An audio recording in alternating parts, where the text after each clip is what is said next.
My name is Juan Puente, and this is my interview. So, Juan Puente, how old are you? 42 years young. 42 years old. When did you start tattooing? Early 90s. It's always that blur between, like, from tattooing at home to getting into it. I'd say like 91 I got my first job at a shop. When's the first time you put a tattoo on? Could be like 90, 89, 90. And what was your first tattoo experience? Like, what was your first thing that made you love tattoos? We had a friend growing up. His name was Kenny Schofield. And if you're from Southern California, you probably knew him. He tattooed, he was like a skinhead, Gon Cholo guy.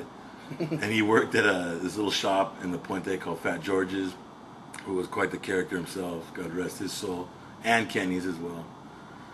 And so he tattooed all the kids, all the people hanging out, all the punk rockers. And so, I mean, not that they weren't great, but they weren't bad. And it was just some kid. He made like a full studio at his house. Like it looked like a shop. It was, people getting tattooed left and right. So all my friends started getting heavily tattooed because of Kenny, and then a couple other guys started off as well. But he'd been like seasoned tattooing since he was like 16, 17, and or maybe even younger than that. The timeline for him, I'm not really sure.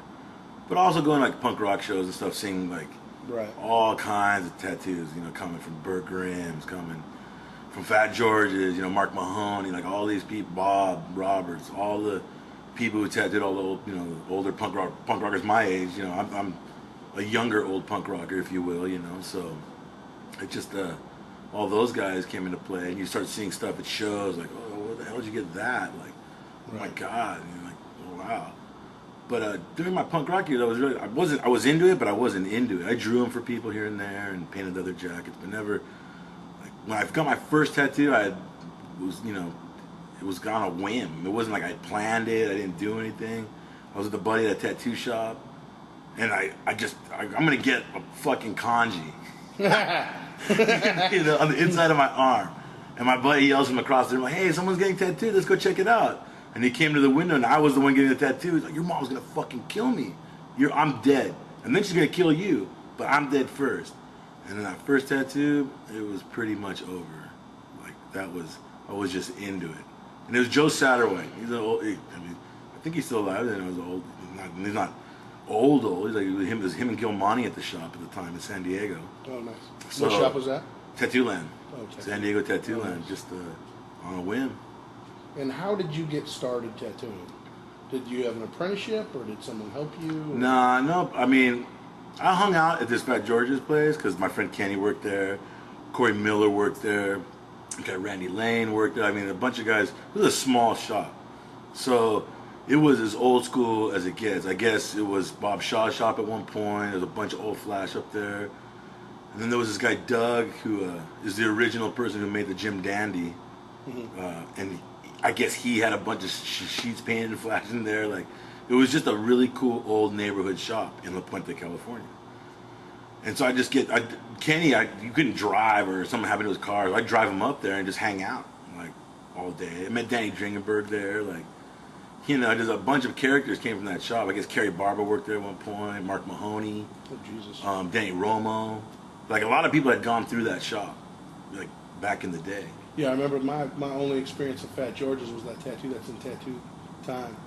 Yeah. That I think Jack did it, or somebody did this in the Fat George, with a little picture of Fat George, and it's pretty fucking awesome. That dude, I mean, unfortunately, I saw him in the hospital before he passed away, but if he was still alive, he'd be still one of those characters that you just could not believe the shit that came out of his mouth and the shit that he did, but he did it, like.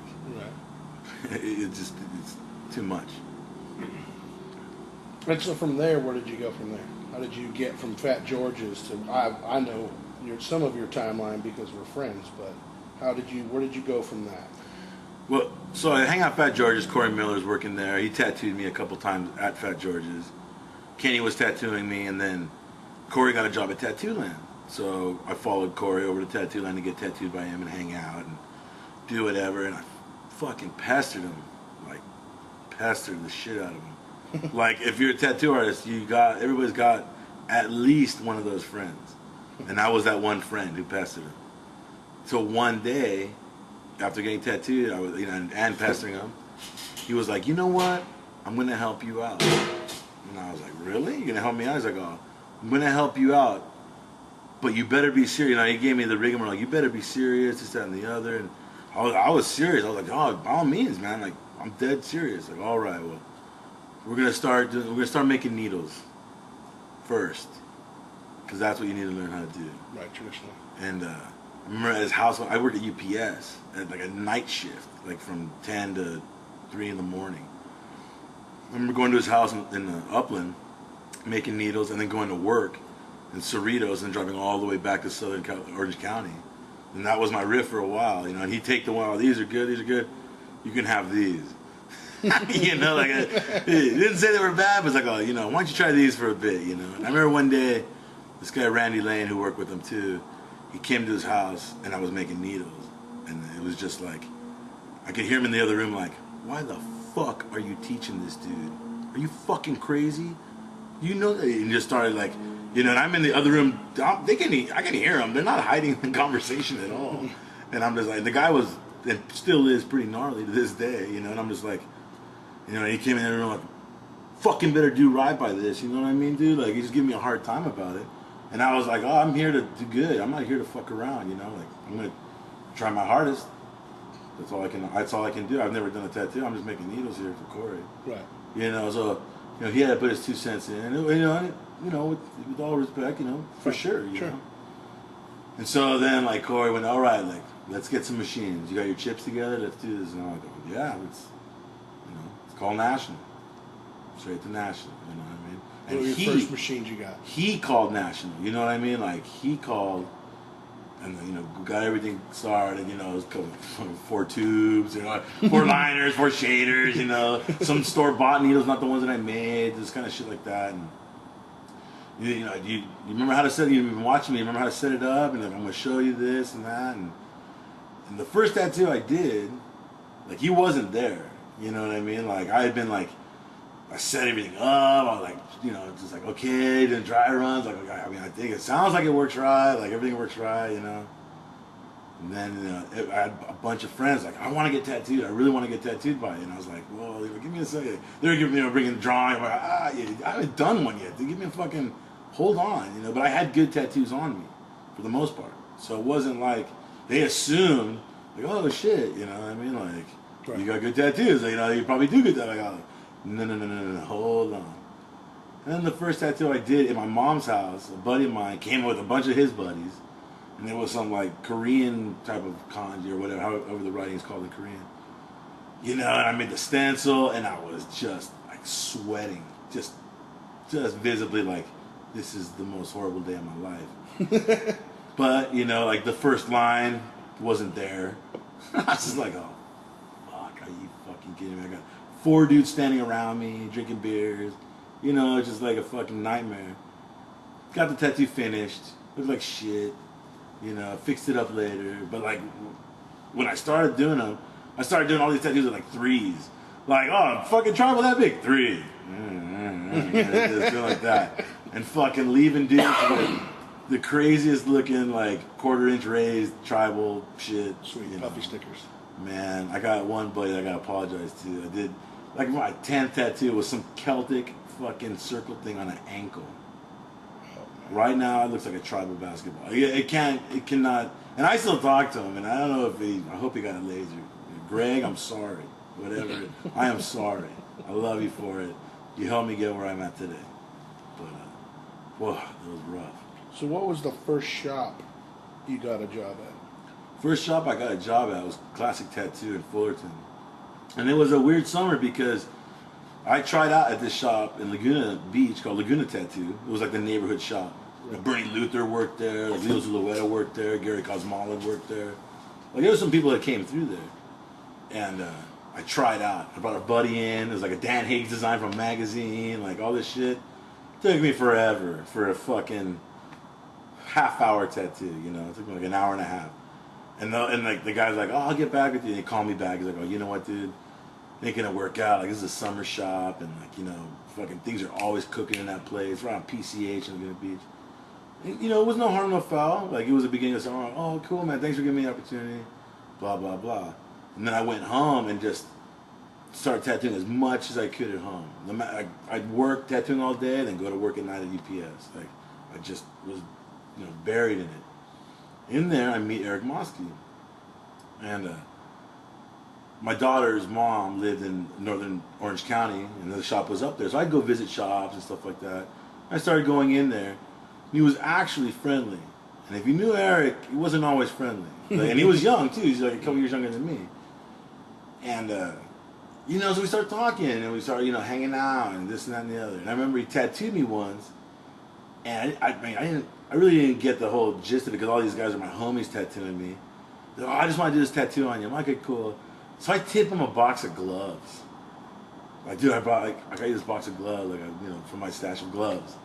And he's just like, cool, man, like, whatever, box of gloves, like, you come to think about it, And so it's the end of summer now, and he came and hang out with me a couple times in South Orange County, and we'd see each other in the middle of shows and stuff, and come and visit him and talk. He tattooed me again. And he's all, hey, check it out. This Shop Called Classic Tattoo worked there. He's all, the owner, they're looking for a new guy. And there's another guy they're going to get, but I don't think he's going to make it. I don't think he's going to make the cut. And I know you just started, pretty much, but I think you'd fit in good here. And I was like, fuck, I work at UPS. So I go, listen, man, you should just try out. Just come in and, see if it works for you and whatever. And UPS it was like kind of getting gnarly these late night hours. I mean, who knew I was going to get right back into late night hours tattooing later on in life, but all right, so I came in and tried out. The owner was sick. Came in, saw me, saw my shit, or lack of, like 10 tubes total or whatever I had, He's like, all right, you got the job. Here's the keys. And Eric had already left for the night. Like, lock it up. Here's the alarm code. I'll see you on Monday. I was just like, oh, well, fuck. All right, cool. Like, here I am. Here I start. So Eric was, he was so into the traditional thing. Like, that was just his riff, period. Here comes the train. Oh, yeah. My life. That was just an engine, thank God. But, so everybody came in the door, if we were working together, like, oh, he can do it. Oh, he can do it. And he would grab, like, either a hot chick or something interesting, but, like, he can do it. Fat, smelly feet, he can do it. You know what I mean? Like, man butt cracks, he can do it, or whatever. Right. And so earning your right. Earning the right, so we just started doing it. But also, in this whole time, just getting the verbal lashing every possible moment that he could, with good result, thank God. But that's one thing I don't think a lot of people can take these days. And he could fucking give it. Like, that was one thing. He just like, oh, dude, that is so fucked up what you just did on that guy, blah, blah, blah, blah, this, that. And I'm just there going like, fuck, am I, fucking hate coming to work. This dude just fucking on my shit all day long. But, start getting other stuff to do and getting into it, and things are working out. Like, things are coming out better and better, and just the repetition of it, is working out, and watching him do certain things and hearing what he had learned from other people. And I was still getting tattooed a lot by a bunch of people, and just like watching and paying attention and doing all that stuff. Obviously the magazines and everything, and just trying to figure out where I'm at in this whole thing. So during that time, again, a national convention at the SFO at the airport, I met Fit Buchanan, and we had talked. I think we had talked once before. He had tattooed me, but never really hung out with him. And at that convention, we hung out, did the dinner thing, and I came up with a couple guys from Tattoo Land. I got tattooed by Philip Blue on that trip. Like, so everybody's like seeing me just kind of hanging out. We kind of know some similar people. And, I had a buddy with a couple tattoos on him. He's like, hey, you should come and work for us in the summer if you want. Like, just come work the whole summer. And I was like, wow, like, that's great, because Avalon was in the magazines, you know what I mean? Like, that was a shop in San Diego to be at, There was good tattooers other than that, but that was the happening spot. Dave Gibson was down there at the time as well, and a bunch of good guys at Aces or Inkers down by the beach in Ocean Beach. There was a bunch of good people all over the place. So I went down there for a summer. I packed up my stuff and moved to San Diego. And it was supposed to only be for the summer, and they were super excited. Like, everything was working out. And over there, just by the sheer amount of customers that they had, the shop had one of the best reputations in the town. It was like Thursday through Sunday, 40 people waiting at the door from 12 noon on. Like, you just had people to tattoo constantly. Right. They would never even take deposits. Like, on a day, like, if someone didn't show up, there was always someone standing, oh, you want to get something? Someone didn't show up. Which makes for fast learning, doing more tattoos. And really fast, you know, and then watching Fit. Like, Fit, you know, to me, had quite a bit of influence. He, like, had this open style, you know what I mean? He had sleeves from Eddie Dodge and big tattoos from Ed Hardy, and, you know, he was into it. And I was like, man, this shit is fucking cool, like, what he's doing. And so you just start learning, you know, and watching, getting faster, doing more stuff. You know, people are coming there, you know, a lot of tattoo artists would come down there and just check it out. And it was a good shop. It was a good bunch of people there to work with. We all had fun, and we were all pretty close, and, you know, that was a really pretty amazing era. I learned a lot about tattooing, and I learned a lot about how to deal with people, and, like, you know, that was pretty important, the Avalon years. But so it's supposed to be the summer. It's the end of summer now, and me and the owner of the shop that I worked at, I mean, Eric was the main guy there, but there was an owner, and him and I had a falling out. And at the same time, like, Fip and Patty were joking around, like, man, you should just stay here. Like, why go back, you know? Like, and then I came back one week, and I'm like, oh, listen, I know you're saying this, and I don't know if you're serious or not serious, but I'm in a situation right now where if you mean it, I can stay. And I would more than happy to stay. And they went and had, like, a meeting, I think, with the people, or, like, Patty and Fip, and they came back like, we want you to stay. You know, and that was going to be one of the longest places I worked at. How many years you worked there? 3.5, give or take. Because then I came to 222. Right. And that was 98. 98. So I worked at Classic for 2 years almost, and then came to Avalon. Right, 3.5. So, and then it was the 222 era of it all. You know, that was pretty ridiculous. Because there's the people who had been there, I mean, people who had actually gotten tattooed. Like, I'm back in San Francisco now. But the people wish they saw that shop. People always revere that shop. You know, like, stuff like that doesn't happen very often, you know. And you guys all made it happen, you know what I mean? Well, Eddie.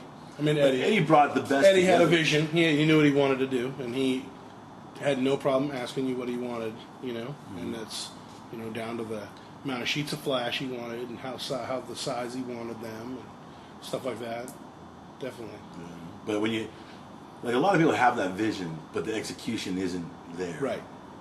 You know, so to have that resource in, you know, 7 mile square radius of, like, you know, I'm going to pick these people to come work for me. You know, and then to get invited to come and join those people is something, you know, that's one of the most important moments of my life, and at least in tattooing, for sure. You know, and every move cost me something, you know, a girlfriend or, you know, less time with my kid. Every move was always something. But the end result, you could not buy with cash. You know? Now, at 222, you travel a lot, and at Avalon, you travel a lot. How did you end up being tight with Horiyoshi and coming to the Horiyoshi book that you did? In 97 was my first trip to Japan, and I went and worked for Sabado in Nagoya. Is that when the trip to restaurant with you? No, that was a trip afterwards. Okay. But on that trip, like, I went to Tokyo and hung out with Tokyo Hero and Washo, like, who had been Washo at that point. Oh no, Washo was still at Sabado's place, Eccentric. And I wanted to get tattooed by Horiyoshi. So Yushi from Japan, like, or Yushi from Scratch Addiction at least, he somehow called and set it up and got me down there. And this guy Han, who worked at Everlasting a couple times too during that time frame, took me and my friend Kim, and we all went down there to Yokohama. It's only like 40 minutes from Tokyo, if that. And met him, and, like, went to his Isecho studio, which is the smallest piece of magic you can ever, you know, be in, with 4 walls. And he was such, like, the most amazing, like, just showing you stuff, and, like, have a beer, like check this out, like just was so excited. I mean, not for me, just to share it. You know what I mean? Like this, you don't meet people like that are so into like just sharing. Right. You know, and so he was tattooed me. You know, I gave him a machine. He just like we went to hang out with him all night, and you know, and at that time I wasn't drinking, and he tried to get me to drink for about 9 hours straight, and I wouldn't drink. And at the time, he could drink quite a bit, and so the other people were trying to catch up as well, and well, whatever, you know, and I just like sorry, and like, you know, sometimes you look at me like in contempt, like should I trust this dude or like what's this dude's problem or like, oh man, that's pretty, you know, and then finally he was like, oh man, I tried my hardest, and you just won't drink. And I'm like, no, like, you know, I wasn't gonna drink. I mean, it would have been a perfect opportunity to drink. Right. But I just... And smoke a lot of cigarettes. Yeah, I think I still smoked at the time, you know what I mean? But it was like, I just didn't do it. So he found something a little bit about that. Then, so that was the first trip. We corresponded a bunch. It was just rad. You know, he was opening up a museum. I'd send him stuff. Send him all collectible sheets of flash that if I had two, like I sent him two, like Bob Shaw sheets. I had them. And you know, and here's a museum. Here you go. You know, I mean, it's a museum. It's for something bigger than, you know, than one man. You know, it's his life in tattooing, collecting, meeting people in a room, you know, in several rooms. So I had to be a part of it. Well, yeah, you know, I'm going to do that. And at this time, are you into photography, or are you just interested in photography? When do you turn tattooer / photographer? One more gigolo, man whore. One trip after that, I went with Jeff Rasher, and we bought these cameras, and they were like this new APS film, whatever, some fancy looking little doodad. All right, you know, me and Jeff went and saw Horiyoshi as well. He took us to Ozuma Kaname's house to see the painter and all this glory, all this crazy shit, and so that was another trip. And then now we're at the first tattoo convention, you know, in Tokyo. And I'd gone there a month before the convention, and I was at Scratch Addiction working, and I'd saved some money. I'm gonna buy a camera. I'm gonna buy like a camera, a nice lens, and a flash, and I'm gonna check stuff out and start doing this. So I got the camera, and then I would just start taking pictures of everything I could. Not really knowing so much of my composition. I just wanted to take pictures. I want to take good tattoo pictures. You know, I wanted to get all that stuff. But being with traveling a lot, I always had like even a shitty camera, and not even so much for a photographer standpoint. I just wanted to capture stuff that I wouldn't get to go back. So I am a tourist. I'm taking pictures of everything I can. Right. But when I got back from that trip, I had the camera for a while, and you know I was just like, taking pictures constantly. And then I got another camera, and that one was even more ridiculous in the film side of cameras. And it was a 222 at the end of 222, but that's when I really seriously started like wanting to take pictures, going out of my way just to take pictures, not just have a camera on me, like consistently taking them wherever I went, making sure like, you know, I'd have it just to have it, you know, and if something cool came up, cool, and if it didn't, doesn't matter, at least I had it to be prepared. And that's when I really started getting into it. My girlfriend gave me a this manual camera was automatic, everything. It almost cooked you breakfast. My girlfriend gave me a camera that was all manual. Like I knew a new one, but it was a manual Nikon, whatever. And I remember going on a trip to Sweden the first time I went, and I took that camera instead of the super camera. And she was like, "Are you sure you want to do that?" And I'm like, "If I don't learn now, then I'm not going to learn. So I'm going to have to learn. You know, this is how you read a light meter. This is how you focus a picture. The rest is just, you know, just do it. You know, right. and then from there, just kind of evolved, I suppose. And so from photography, you got into some cinematography stuff, doing bands and shit like that. Do you have a master end plan for that, or is that just something you're doing for... I had a master end plan, you know, and I spent a lot of money on that master end plan. But, you know, like everybody's complained that there's no TV channel with music on it, you know what I mean? And there's a ton of music happening. You know, now even MTV's got like 3 MTV channels. One has a couple videos. The other 2 are just shows. Right. So, you know, I'm like, oh man, like, you know, I'm an old punk rocker. I know all these dudes from tattooing and just from hanging out. Like, let's film some bands and try to make a TV show and get it on the air. So I worked on that for a couple years pretty diligently. You know, every kind of resource I had a Japanese company that was going to buy it, and then they were worthless. And, you know, but I was always into it. I knew what I liked to see, and I had a friend help me out. Like, he did a couple things for me, and I was like, oh, yes, this can be done. It's not impossible. You don't need all this stuff. You know, we were like doing like total guerrilla style filming and shows with you know permission, but we would just do it. So I mean, I have tons of archives, you know, for stuff, but you know, nothing ever got done. I think I did a couple little band music videos and just this and that, but you know, I still do it once in a while. Like I just filmed Cockspar, you know, a couple months ago, or like actually January. And that's going to be released on something. That's released on Pirates Press next month. Oh, nice. And then I did like Turbo Negro for Thrasher Skate of the Year years ago up here. You know, so I love it. I know what I could see. I know what I like to see for stuff like that. You know, it's not my job, so it's more. It would be more of a passion. Like I would never do it for a band like I didn't like. It would make no sense. Right. But if I'm into it, I'm like, oh, all right. You know, I'll jump into this for that for sheer pleasure. Right. Not for any kind of monetary gain. I know you travel a lot to photograph bands and stuff like that, South by Southwest and stuff like that. How did you decide in photography, being a tattooer, you're like, I'm a tattooer, but now I'm really in this photography, I want to make this book on Horiyoshi. Because this book on Horiyoshi is a substantial book. This is not a joke. This is like a substantial doing. I was with you for part of one of the photo shoots you did, but I mean, this thing is a serious endeavor. I mean, it's on another fucking country, for the love of God. It's speaking a different fucking language, dealing with people that are, I don't know, you know, less than normal.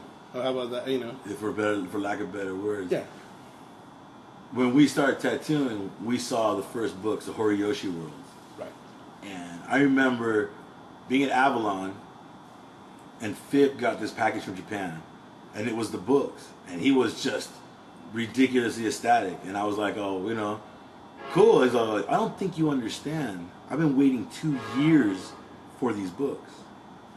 What do you mean 2 years? He's like, oh, I sent my money 2 years ago. They just showed up now. Right. You know, so one more train. Well, that was good. It's a little fast one. Another just engine. But so anyway, that book, you know, that book, Rancho, Horiyoshi World 1, 2, there was one on Horihide.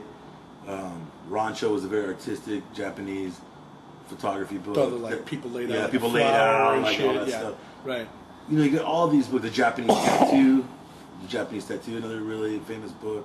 And there's other books in Japan. I don't know the name because there's not even an English title on them. But there's all these books. So, you know, so I'm friends with Horiyoshi. I'm friends with Taki, who was Horiyoshi's apprentice. And I was telling Taki, I'm like, man, you know what?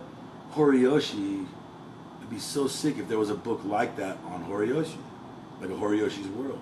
Which I was surprised that there hadn't been, considering, you know, like his predecessors were in the other books. And so he went to Horiyoshi, like, look, you know, Juan, you know Juan? Yeah. You know, he's really serious in his photography endeavor, and he wants to do this book. Like, what do you think? You know, and he was like, oh, that sounds great. That sounds, you know, totally doable. So we worked out the business part of it, and went out there. I'm gonna mess this up already. I already messed it up. It started with Taki got me a gig taking photos for this museum in Sweden.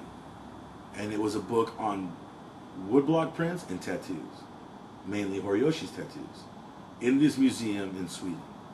That's where the whole thing started. So we went, the Swedish government paid me to take me, my assistant, Taki, all of us to Japan and do a photo shoot. And they did a small catalog for this art show. And Horiyoshi sent a bunch of tools and little Netsuke figures, all this stuff, to make this pretty grand opening for this, you know, the National Asian History Museum in Japan, on one of the in Sweden, on one of the islands, you know, like just ridiculous. So in that we shot, you know, a couple hundred photos, but they only used 30 of them. And I was like, man, that was the catalyst, because we had all these extremely high-end photos that 30 were used, not the 200. So we already had a bunch of extra. So we figured, let's do another photo shoot and get enough material for a Horiyoshi book. We used photos that weren't in the small catalog, and we spliced with the other camera. I did another photo shoot, went out there. My buddy Dean, the assistant, and Taki translating. Obviously Horiyoshi, organizing everything. And we got another couple hundred images, and then we were off and running. My girlfriend Sadie laid it all out, made it, super pimp, and we had, everything kind of fell into place. We had all the resources to do the book, and Horiyoshi was very excited about it. Like, he was into it, because we took time taking these photos. It was not a very quick endeavor, even though it was done digitally. Each photo was composed, white balance, all this other stuff that goes with the medium format digital photography. So we did it, and then it all came to be. We made the book. Yeah, one of the things I like about the book is there's not a bunch like the other. Well, not like the other Horiyoshi books have a lot of writing in it. There's a lot of text, a lot of story of the this and that and the rigmarole. Your book has almost none. There's this is an intro, yeah, and some of the people like Luke Atkinson, Ed Hardy, Taki, myself, the people that, like Luke's one of the Horiyoshi's, he's known Horiyoshi for like 20 something years, or forever, since he first started tattooing. They began corresponding, and Luke is good at like corresponding and keeping friendship and keeping in contact because he was right. into it. That's probably his closest European like friend, and then like Ed Hardy's obviously probably his closest Western friend. And then I've known him at that point for 10 years, just writing him back and forth and talking. And then Taki, would definitely help me all the time, in between that. Yeah, I think that what I do like about the book is, my favorite part of the book is that it's just tattoos. There's not lifestyle. There's not his pink limo. It's not his Armani shirts. It's none of that shit. It's none of, which is a whole nother thing for another book that has been made, and you can also buy that book. But I don't care about the pink shirts, the pink limo, and the gold lame shirts and shit. I could care less about that. I just want to see the tattoos, because that's what it is to me. It's Horiyoshi is a tattooer. I don't think he's a black pimp living on Polk Street. I think that he's a tattooer. I want to see the tattoos. And so it's one of the things I always liked about it, is that it was fundamentally, it's just a fucking book on tattoos. It's not a lifestyle. It's not, you're not selling anything other than these are these tattoos, these bodysuits of incredible commitment and time that is spent by the client and the tattooer, and how prolific his amount of work is that the man does. Like, that's one thing.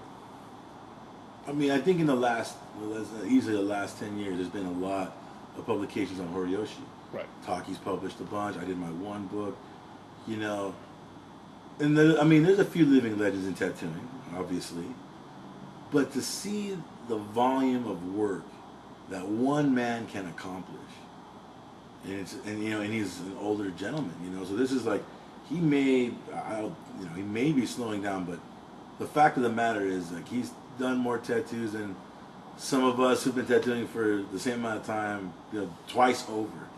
Right. And then you come in the shop and there's people from all over the world coming to visit. You got an Italian guy getting a bodysuit that just flies in just to get tattooed by him, and it's not such an easy task. Like, it is a commitment, flying out there, language barrier, getting a place to stay. Like, but once you have your role on how you're gonna do it, people can do it. It's just they make that commitment and they're into it. They want to get this tattoo finished, right, and they'll work on it. He said once, from wrist to ankle, 1 hour a day, 1 day a week, 2.5 years. And the dude works fucking fast. Right. So, that's 2.5 years of just being itchy. You know what I mean? And scabby. And in pain, you know what right. I mean? Like, once a week you're getting your ass handed to you. from getting a tattoo. But the end result is something that you really can't get. I mean, I don't think you can get anywhere else. Half the books in his studio have no pictures in them. They're stories that he translates. You know, so a lot of the art is from the masters and himself. That says a lot. Right. I am dumbfounded by his productivity level, because not only is he doing these immense amounts of bodysuits that you can trace his style progression from fucking the 70s on, from more like sort of traditional Japanese stuff of that era to his current style that is just massively ripped off at this point. I mean, it's so ridiculous at this point how many people are trying to be Horiyoshi, to the fact that he's put out all these books of all these drawings, 100 Heroes, 100 Demons, all these books, the single point book, you know what I mean, like all of this that's on top of his regular day, and he's an old ass man, he's not a young man. Dumbfounds me. 65. Come on, dude. I mean, he's fucking, I mean, the amount of sake that man has drank, the amount of booze that man has drank, it makes him 150. But he's still at fucking 65 or whatever he is, 66, 64. He's gonna, or 65, whatever. You know, he, it's immense. His like work level is incredible. All right, now you're living in San Francisco again. That's right. What are your plans now? Man, you know, that's a good one. I really don't have any. Just I you know, got a 3-year-old son, daughter in college, daughter in high school. At this point now, it's, you know, I did a lot of traveling. I saw a lot of stuff. And not to say that I can't do it again, but I definitely think my priorities have changed a little bit. And I do like staying at home. Right. And I never thought I'd ever say that. But I hit the road hard. You know, my girlfriend was with me through the whole thing. You know, with me sometimes, not with me sometimes. You know, we have a son now. And it's like, there's no place like home. You know, I can still go here, there. I haven't done much traveling in the 2 years I've been back. And that's fine too. You know, when the time comes and get to do it again, like I like to travel with my family instead of just traveling for work. You know, that'll just wear you out for the most part. If you don't have a family, fuck, great. Have at it while you can. Right.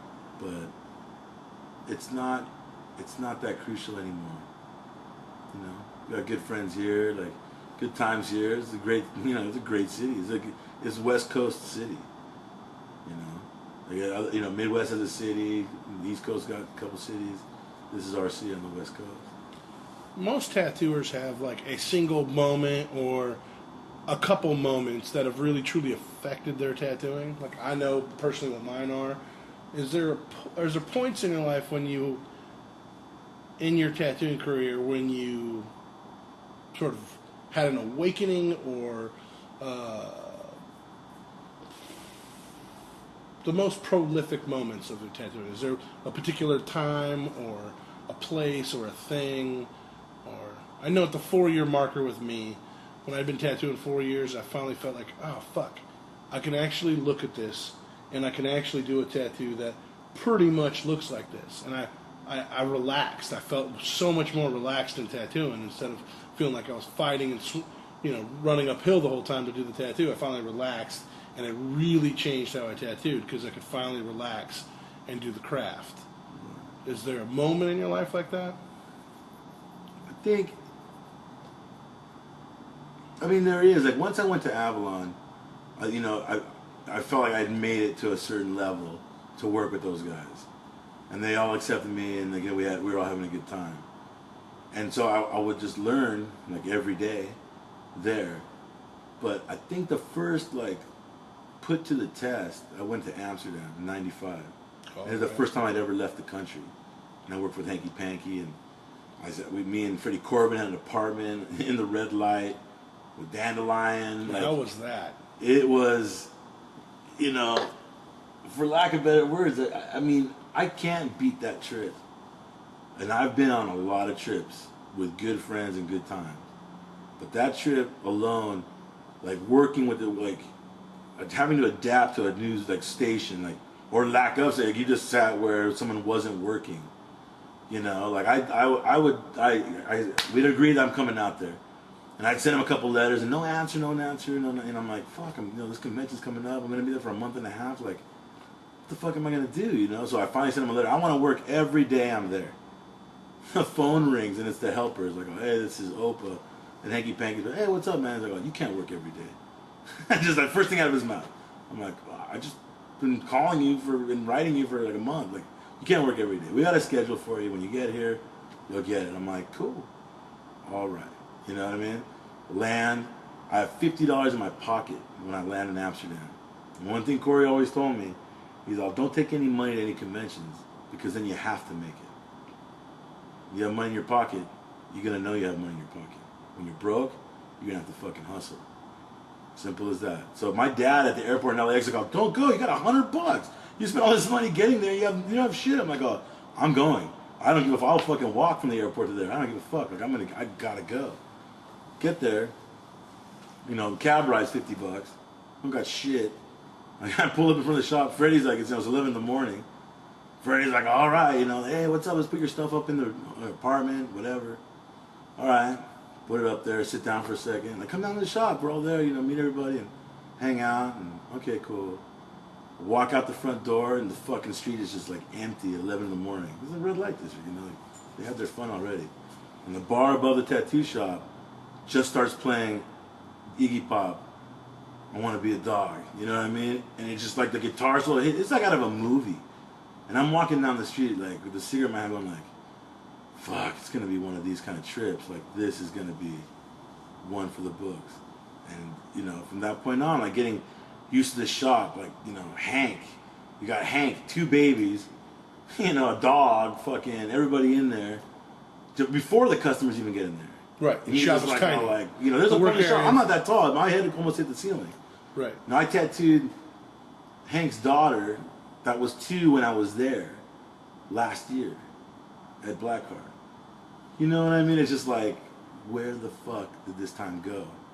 But that trip, you know, I was watching other people work, and you know, if you don't see other people's work except for the people you're working with, that's cool, and you see stuff come in, but when you're working next to someone, you're looking like, oh, okay, I'm not doing it wrong per se. Like you get this affirmation, like, you know, you're all doing the same thing, but you like seeing like, okay, like, all right, and they're asking you questions, like, who the fuck am I? I'm not nobody. And like, well, why are you doing that? And I'm like, well, because of this. You know, and believe me, I had a million questions to ask too, you know. But it was just awesome, like, to get there and like be with a whole different country, a whole different slew of people, and good people at that, people that I admired from magazines and folklore and all this other shit, you know. And then everybody shows up for this convention, and it's fucking like, really everybody from everywhere shows up in a European convention. All the Europeans, I mean, fuck, you know, you're there. And you're like amongst them all, and you're working. Right, this is still the era before there's one every weekend. Yeah, you know. So it's a giant migration to the convention. And it's just, you know, it was just fucking awesome. You know, and it was so funny, like, seeing Europeans and how they deal with stuff. And, you know, maybe it's just the Dutch, or like, their whole concept of, like, stress and stuff like that is, like, not the little things you're sweating, you know what I mean? Like, if you got a problem, if there's a big problem, then that's the problem you're dealing with. All the other shit can get worked out. When I came back, people were like, oh, you're a stoner now, you're all mellowed out. Like, I'm like, you know what, man? It's just, that ain't even it. I'm just like, it's just different. I'm not sweating the little things anymore. Like, you know, not that I really, really was when I got there, but it just totally changed my outlook on a lot of things. So that trip, working and hanging out, you know, and see, this guy made a Sailor Jerry Bulldog by hand because he couldn't afford one. Hank's apprentice, Michelle, Captain Caveman, right. better known as Captain Caveman. You know what I mean? I'm sitting there going like, let me get this straight. And I had one, you know, and he's like, oh, you made this. Oh yeah, you know, I filed it for a few days. You know, I'm like, oh, what? I filed it for a few fucking days? Like, what are you talking about, dude? You know, like, it was just like so far above, you know, and then from that point, I was like, talk about necessity. You know, I didn't have the money to do something, so I just made it. You know, and made a professional piece of equipment, not like a handmade machine. He made something he was using every day. Right. You know, Which is a lost art in tattooing. Who do you think are your greatest influences as a tattooer? We have a couple more questions, but No. God, greatest influences. I mean, obviously you can have Horiyoshi. right. On the Japanese side of town, there's only one guy who really does it like him, and that's him. Philip Liu. I can't describe how many mashed potato mouth skulls I did when that shit came out in the magazine. But Toothless fuckers. you know what I mean. But like, I've seen him work. He's tattooed me a few times, and that's another person who's very prolific and just driven. God, just driven. Like I've never. Like those are like people. They're like-minded people that came where they're so driven. It's baffling. Right. To see like, I stayed with them for a week and I come to the shop, maybe like drawing on a sleeve. I come back from walking around Switzerland at 7 o'clock at night and it's done. Wrist to shoulder. And I was like, oh, God damn, and nice at that. Right. There's so many. Our shop's got, quite a few people in there that, everybody looks up to. Like everybody, that's you always got your, I like Chris Trevino's traditional tattoos. Right. I miss those. I'm not gonna lie. His Japanese stuff, well, yeah, okay, it's amazing, but I miss his traditional tattoos. Right. When Much more impactful. When I met him in Amsterdam in '95 on that same trip, he's traveling around with 4 fucking portfolios like this big, weighed more than anybody's travel case, just the pictures. Right. You know what I mean? And it was dizzying, to an extent. Like, I don't even know what I'm looking at anymore. I've never taken that many photos in my entire life. No, exactly. Like that, him himself as, just Right. that's Matching the ridiculously prolific. yes. Jack Rudy. Of course. You know what I mean? Like, How was working at Spotlight with Bob? Because Bob is sort of, to me, holds a very special place in my heart because his tattoo shop is the only other tattoo shop I'd been in when I was a kid, besides the first one I got tattooed in. And when I had moved to LA after I got my first tattoo when I was in high school, and I knew that Spotlight was the place that all the punk rockers got tattooed, and I went there. And I had a totally amazing experience there, which terrified me and changed my life and made me totally mesmerized by tattooing, because Bob Roberts to me is a fucking pirate. And I thought that he was the greatest pirate I'd ever seen in my life, and made me even more attracted to tattooing. Bob is that person and more, to say the least. Right. Like, I'm a grown man, and I've never been scolded as a grown man and made to feel like a fucking kid as I did with Bob. And, for the record, it was actually my fault. So, what I may have taken for granted, I shouldn't have. And he was very quick to address the matters at hand. Right. But not hold a grudge. Not too bad at least. Maybe be upset for a day. Or not even upset, just like, whatever. I think, I know, I was talking to him and my phone rang and I answered it. And for whatever reason I didn't say excuse me or whatever, but that was bad. It's rude. And he was very quick to address the rudeness of it all. You know what I mean? And that, I was like, fuck, I was wrong. That was not cool to do. But as I'm there, the shop is getting, scolded. I was like, oh, God damn, man, I feel like I'm fucking 12 years old again. That's right. But, when I got the job there, that was the first place I actually asked for a job. I think in my whole tattooing career, I've been offered jobs constantly. And this is the first place I came. I left Shamrock, and I went down the street, and I came into Bob's, and I'd already done tattoos there before. And hey, what's up? What's going on? I'm like, hey, man, I was wondering, I did a couple appointments here, and you said I could come back if I ever need to do that. I just quit Shamrock, and I was wondering if that offer still stands. I said, of course. You know what I mean? Like, I don't know why you went there in the first place anyway. You had a job here. It's like, all like, okay, got me, whatever. And yes, it was hands down one of the best experiences ever on just realizing what you have to do and nitty-gritty tattooing and doing stuff right. You know. Yeah, I think that shop is it hasn't evolved a lot. No. For better and for worse, it hasn't evolved a lot. It's still run and people act and are treated in a way that when I started tattooing, that's how it was.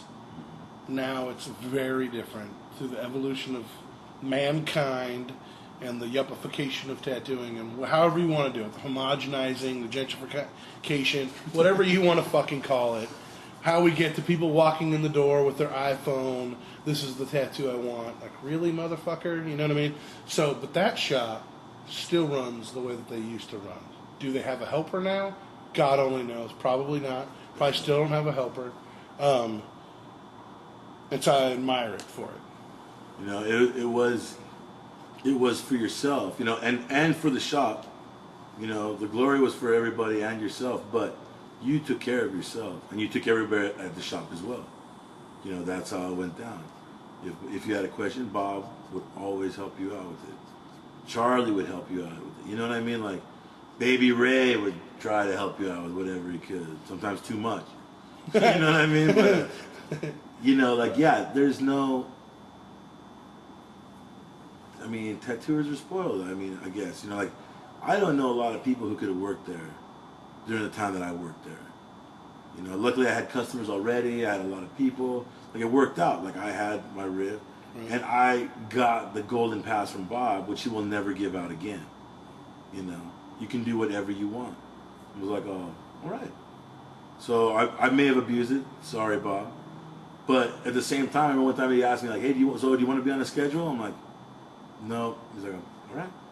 Everybody else had to do what they had to do, but I didn't have to. So I lucked out. So you were spoiled. You know, I was spoiled as well. Right. But I put my time in, and I worked, and we all had a good time there, which was, you know, the best. You know, the only reason I left was to come up here. End of the day. Sweet. Anything else you want to say? No. No, that's it. That's it. I blocked your mama.